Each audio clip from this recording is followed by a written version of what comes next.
push is well and truly on to convert the public to digital TV. The federal government has spent millions on generating awareness about the changeover.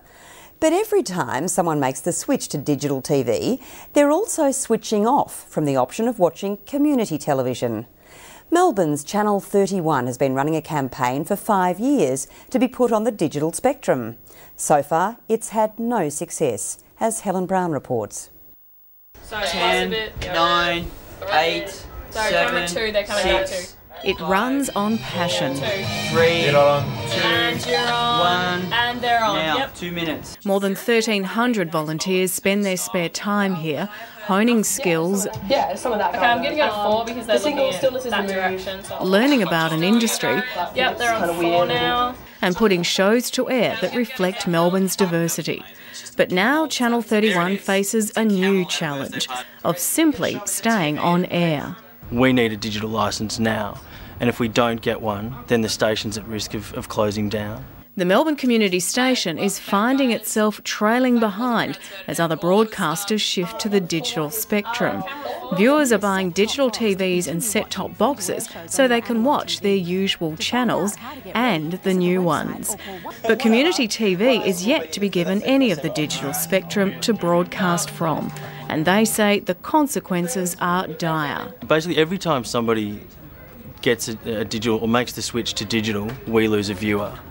And the more people that make the switch to digital, the less viewers we have.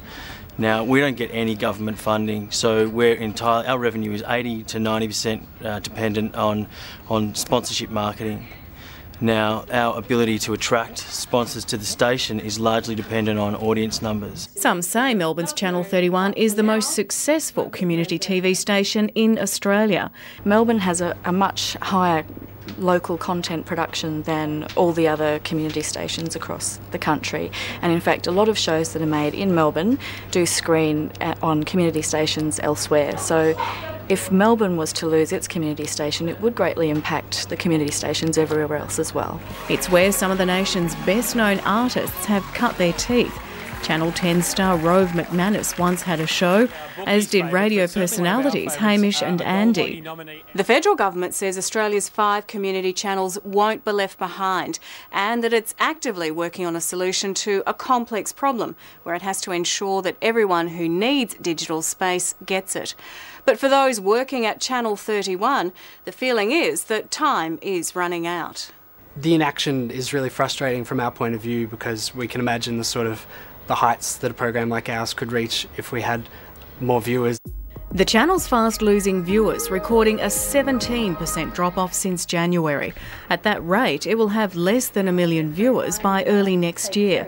And they say that's not enough to sustain advertising dollars. We're just asking for parity. We're not asking for anything extra. All the other channels were given a digital licence as soon as digital TV came online. The government still hasn't given community television a digital licence, and it's now 9 years down the track.